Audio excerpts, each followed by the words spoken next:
Hey UConn Nation, it's KK Arnold here. If you're looking for the latest UConn women's basketball content, go subscribe to listen up to Phil and Ryan. Go Huskies!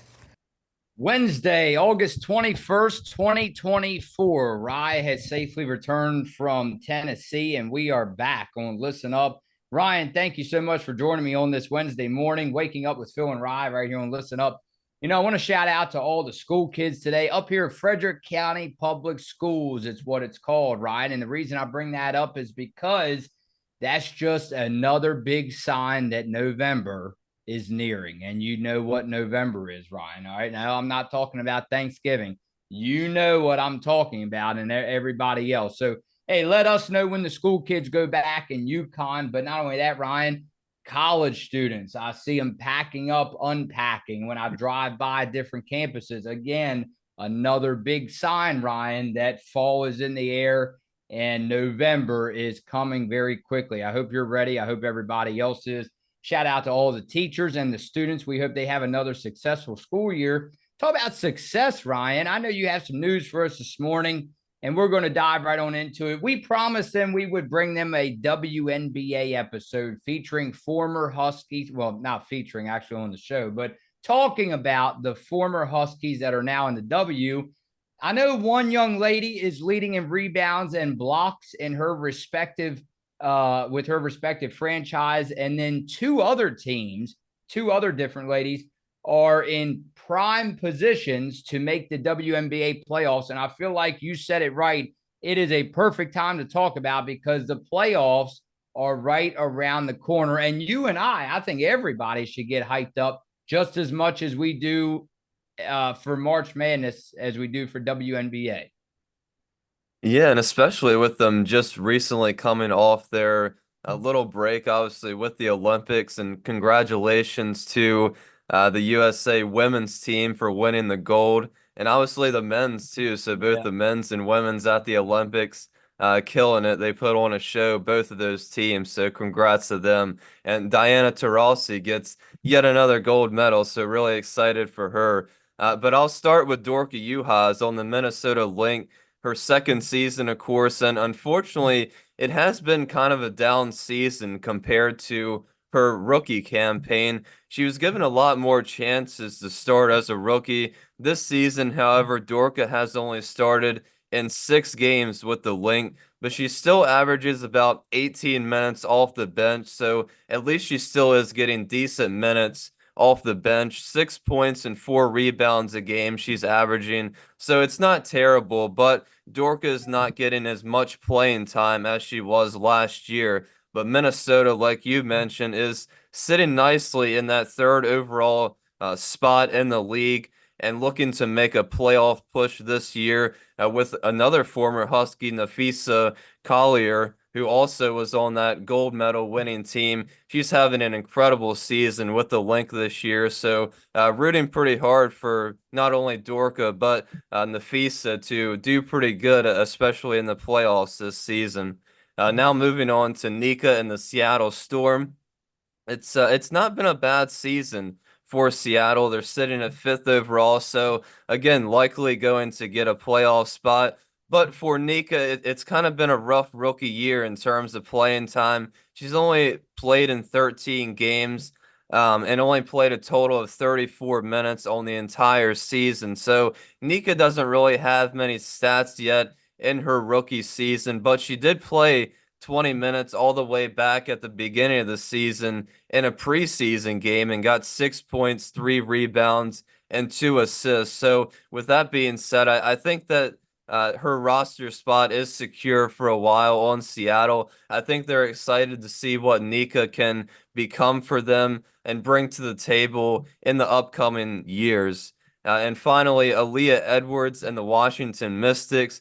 The Mystics have had a rough season at the bottom the whole year, just like my Dallas Wings, unfortunately. But Aaliyah is putting in a pretty solid rookie campaign. She leads the team in rebounds per game with 6 and blocks per game. She has only started in 10 of their 24 games, but she's also averaging 8.5 points. So I think Aaliyah has a very high ceiling, and I kind of expect her to have a bigger role next season in Washington. And I think she can definitely improve on those numbers. And I think the same goes for Dorka as well. I'm not too sure about Nika. I think it may take a little bit longer for her to kind of get into that starting role, get more minutes with the Storm. But I definitely expect her to get more than just 2 minutes per game next season. Just very quickly, and then we have to move over to comments. Ryan, they came through very well, and I have some big news for you as far as the podcast goes. I think it'll make you smile a lot. When you look at the WNBA standings this season, and again, this is just the three most current UConn Huskies that have been drafted. I understand there's more Yeah, in the league, right? So this is just the most current three that we're discussing right now. And right. again, big reason because you and I covered them while they were in UConn. So let me ask you this. Any chance any one of these, what you went over, Aaliyah Edwards, Dorka Juhasz, and Nika Muhl, any reason, any chance to think at all that these players sooner rather than later will be cut from the roster? Or again, because I think all three of them have a long career in the W. So in my personal opinion, I don't think it's going to happen anytime soon. But Ryan, not only that, which team has the best chance? Now, maybe not disregard Washington on this, but which team has the best chance of knocking off the New York Liberty? Of course, you talk about the Liberty and you talk about Brianna Stewart, Sabrina Ionescu.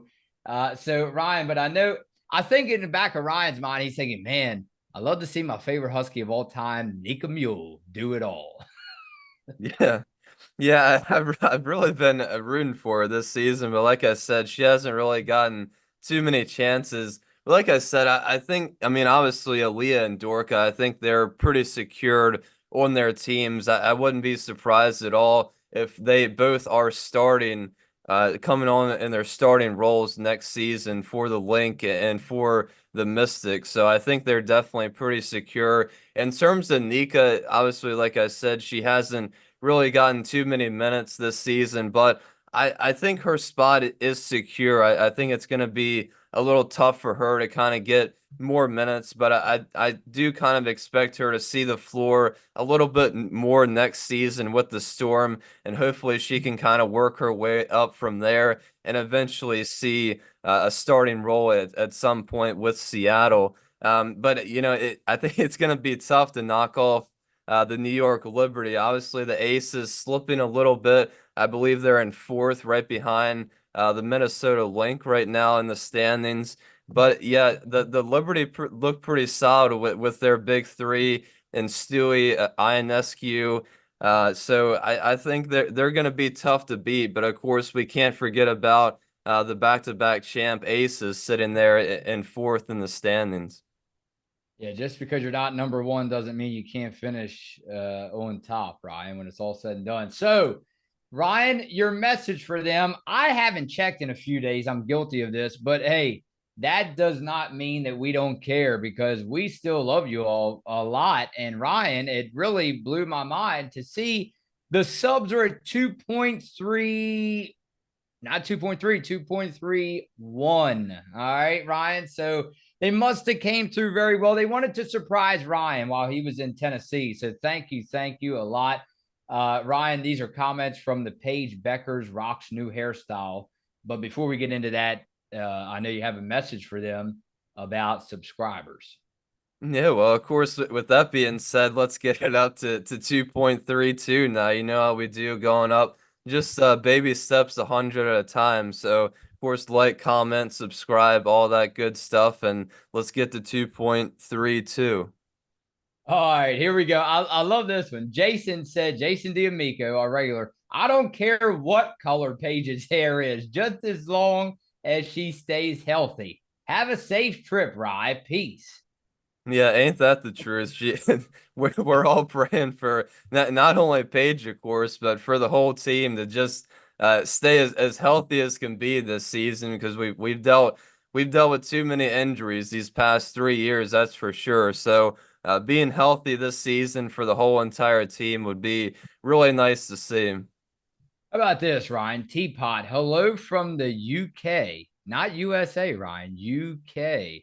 I have been following UConn since I found a YouTube vid about page 3 years ago and got down a rabbit hole and ended up watching all the games and subbed to your fantastic channels. Keep up the great work, boys. You really are the go-to source for UConn news. Now the Olympics came around, so naturally wanted to see what the USA had to offer for the basketball gold. I saw the team and could not believe that Paige and Caitlin had been omitted from the team. I didn't understand why. Then the onslaught of media coverage answered my questions. Now, I had a conflict of interest as Taurasi was a Husky, but it was obvious from game one that she was not playing anywhere near the level of her teammates. Yeah, well, I appreciate all of our UK fans, the ones that watch us. So definitely appreciate you all tuning in. But yeah, I think for Paige, we're obviously expecting a lot of big things, and for Diana, like I said, super excited she got her gold medal. But I think this is the year for Paige that she can really put on a show. So I think we're all excited at what she can bring to the table in her final season with the UConn Huskies. How about BL6DM? I believe that's something to do. I don't know. Maybe I thought I saw the word blonde, but I'm seeing BL6DM. Okay. So she says, hey Phil and Ryan, why don't you go pink for the next episode to support UConn women's basketball? Ryan, I have the dye somewhere. I had the thoughts of that when you got back from Tennessee. All you got to do is come in and I'll get your hair started for you, Ryan. Yeah, I'm not sure about that. That'd be a pretty big commitment. But I don't mind pink, so I don't know. I might have to think about that one. Maybe for the new season, the first game, we'll have to rock some pink. Who knows? How about just me? Thanks for another great update, Phil and Rye. I can't wait to see the new pink page. I agree with co-commenter Jason. UConn is always focused on athleticism over height when recruiting. Hopefully, Yana is both, and if so, she could be the key to more much-needed UConn championships. Gino and CD need to get number 12. Well, yeah, Ryan, we might not go over the UConn Huskies coaching staff, but as far as it, because not a lot of turnover, right? Not a lot of turnover in that front office, but we may, well, not may, we will. It's almost that time of year to go episode by episode, breaking down player by player, maybe 3 or 4 each week. Yeah, and also yesterday the non-conference schedule officially released, so we got to see all the opponents. That's something new and exciting to talk about as well. We've already went over a couple of them that have already been announced throughout the off season. So some pretty exciting times, of course, and yeah, definitely looking forward to getting down to the season here. And of course, it's going by pretty quick. We're already almost past August, so getting pretty close to November. Yeah, I was going to tell you the weather. I'm looking here, 56 out. All right, Ryan, sunny. So again, the weather pairs into how I started this episode. I told you that school was back and everything is gearing up just as planned. And Ryan, we hope that you're ready again, just as well as me and everybody else from Maryland all the way to UConn on this Wednesday. Thank you for listening. Phil and Rye on Listen Up.